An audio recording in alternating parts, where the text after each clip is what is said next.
is going to be talking about what happens after you get that customer in the door.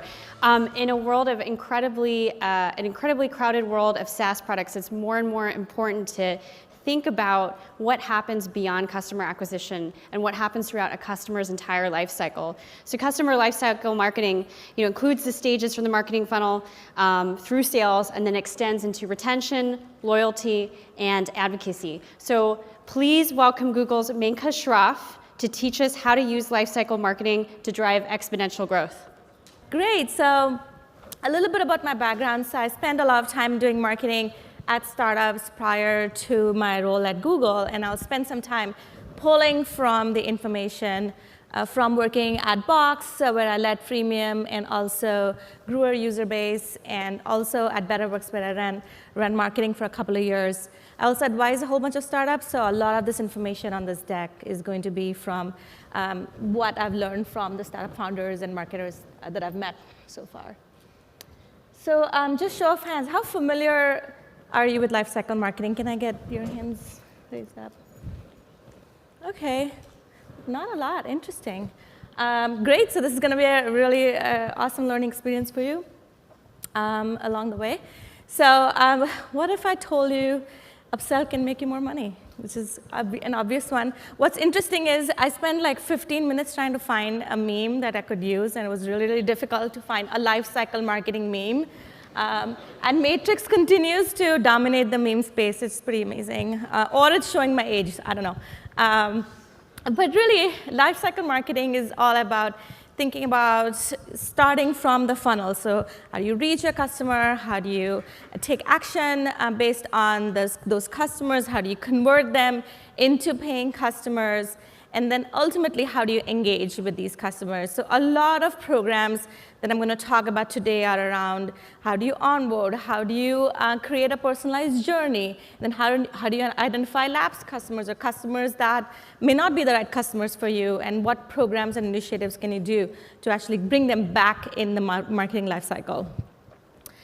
Ultimately, if you're a startup, there's a call. Can we all take that call?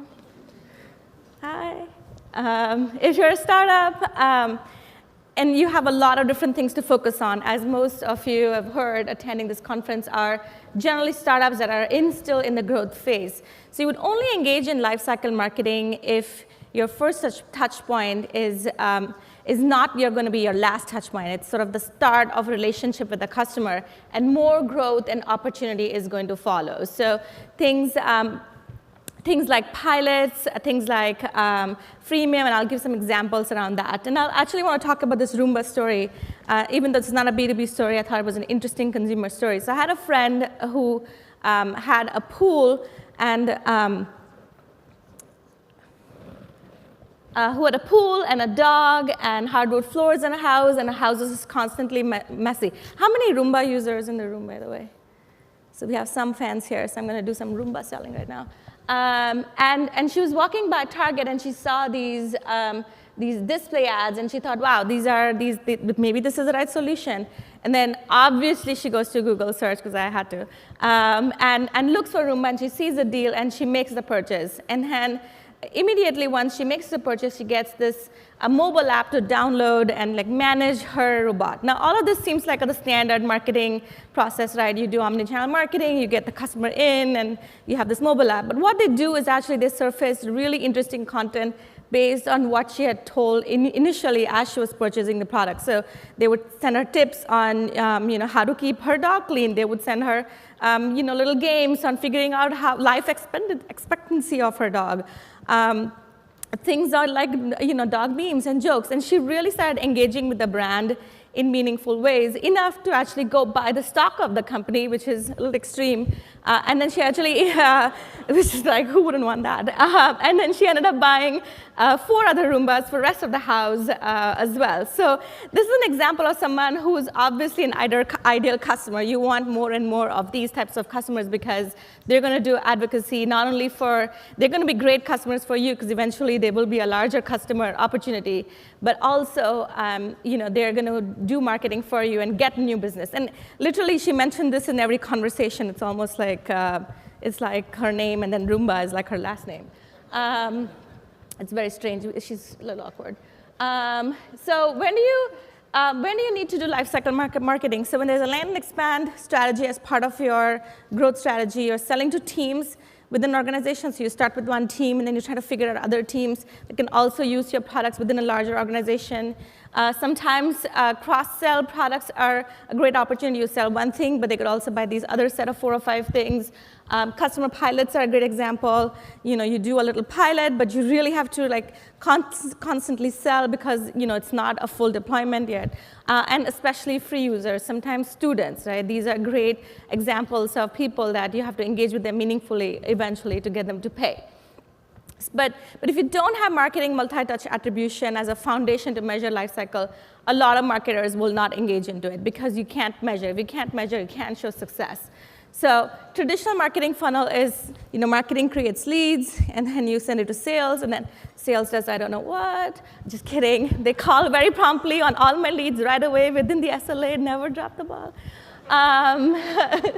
You're laughing. Do you not believe that? Okay. No, they always do. No, anyway. So a lot of sales and marketing today is actually a ping-pong strategy. So it goes from marketing to sales, then we have to sort of do enablement, then we have to find other contacts in the account.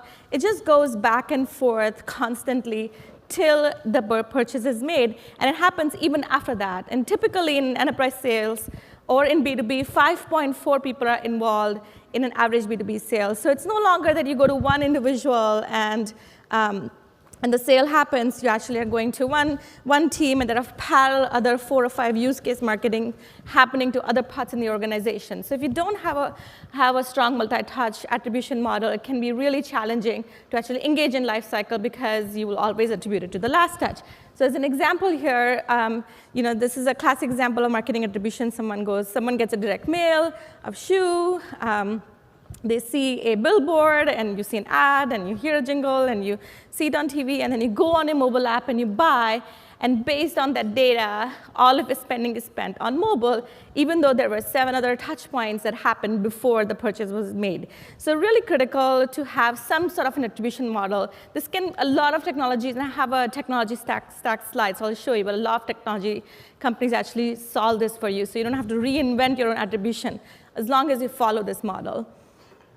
So optimizing for customer LTV, that's what all marketers want, not just sales or pipeline, but we ultimately want value. So typically what happens is marketers will get a customer, you'll advertise, you do a free trial or some sort of freemium model, you score that particular prospect, you nurture them, and you send them to sales or to self-service, and they make a purchase.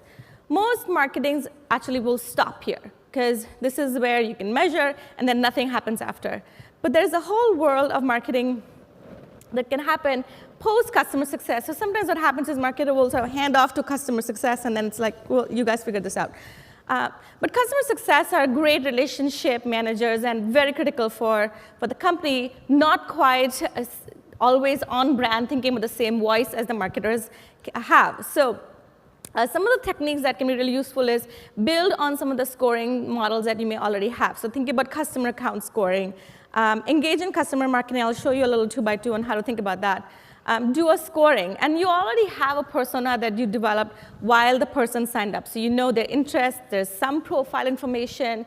You know the use case. You know what products they're using. You can do scoring based on NPS or on customer engagement. All of this can go into figuring out your score threshold. And again, really critical for you to write down what is that upsell trigger? What is that point in the organization, in the prospect's journey where they're going to feel the pain and they'll need the next solution? Identify that and always market that pain constantly. So let's just take a simple segmentation, and there's many, many ways to do this, but I think sometimes having a very simple framework helps. So if you have happy customers and unhappy customers, you measure this with NPS or some sort of marketing feedback or customer success, and then there's low growth potential users, and there's high upsell potentials. Things you can do for the top quadrant where you see a lot of opportunity are things like customer advisory boards or product cross-promotion, programs to find other influencers within the account. Again, these are very high-touch advocacy campaigns or upsell triggers. If you are a happy customer but low growth potential, this is a great example of scaled advocacy. You can take these customers, make them into a community, have them share knowledge with each other, do power user nurture awards at customer events. Again, mobilize them to find new customers. Reference programs are a great example. Actually, Influitive, who is a sponsor here at Traction Conference, does a great job with this whole advocacy marketing, so I highly recommend checking them out. High-touch enablement for those who are unhappy. So clearly, these people have potential, but they're just unhappy for whatever reason. They came in expecting to buy something, or they didn't like how the product works. A lot of product marketing effort goes into this bucket. So, product focus groups, how to activity-based campaigns. So a lot of times you will find things like, you haven't logged in 3 days, try logging in now. Or you haven't, at Box we would do this, you haven't uploaded a file, think about uploading a file. Think about sharing, here's how to share a file. So think about ways to really use your product information to get these people to be more engaged. And then for unhappy customers, low growth potential, I would say this is where this group can be very noisy in the organization. They will take a lot of time away from the rest of the group in their resources. And this is really for product and engineering and sales to probably focus more on, less so from marketing, right? Because maybe these people were sold something and they were the wrong audience, or they can be forever free. There's people who attend every single webinar every single month, will never convert. Serial webinar attendees, that's fine. Just don't spend enough energy trying to focus on a group, focus on the right three. Something we do at Google where we ask people's interest up front. We don't try to make a hypothesis around what they may be interested in. People can choose and tell us, here are 6 use cases that we surface, what's interesting to you.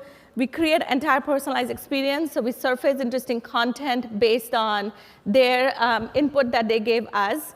And again, we spotlight a customer and we invite them to an attend. This is an example of a high-touch marketing at scale. Now, obviously, for Google, we use our own technology to do that, but there are companies that do this as well. Like Marketo has a personalized RTP site that you can use too. And you don't have to do it in such a big scale too. You can do something simple, but again, surface content that's relevant to use case. You also don't need to create a whole marketing bill of materials for customers. Just cross-promote what you're doing on your own company blog. So for example, here, this is in my prior company, we wrote a blog post. It was actually written by an external thought leader. Often our blog posts are written by our customers, so again, mobilizing those advocates.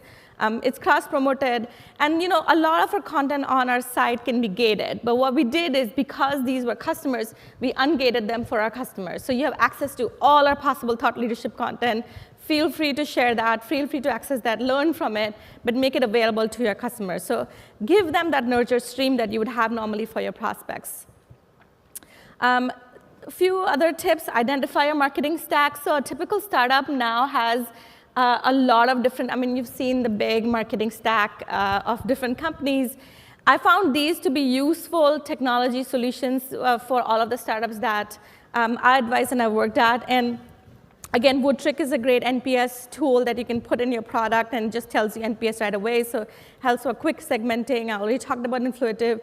One of your sponsors here is StoryTap. They do great high-quality end-user reviews, a great example of something you can put into play if you have users. That would be really fascinating for your audience.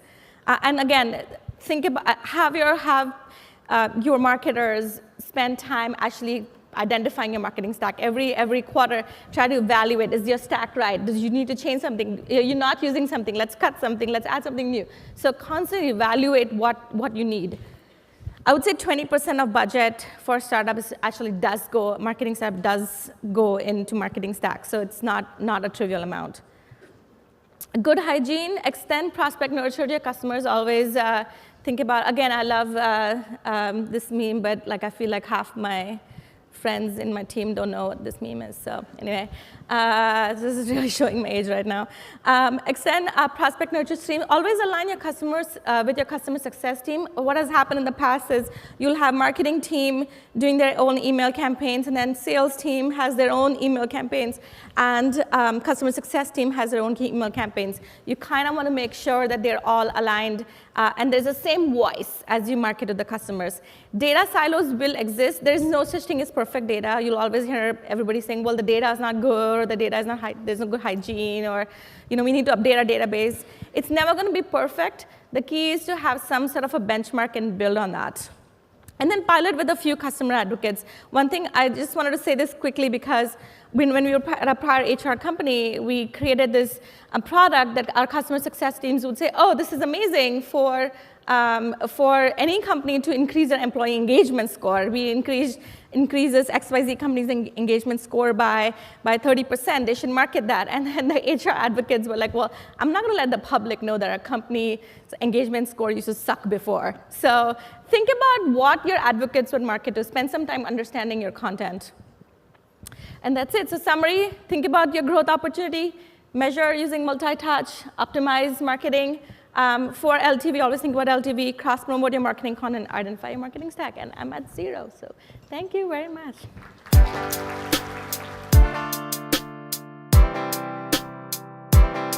I need some traction. You need some traction. Let's get some traction.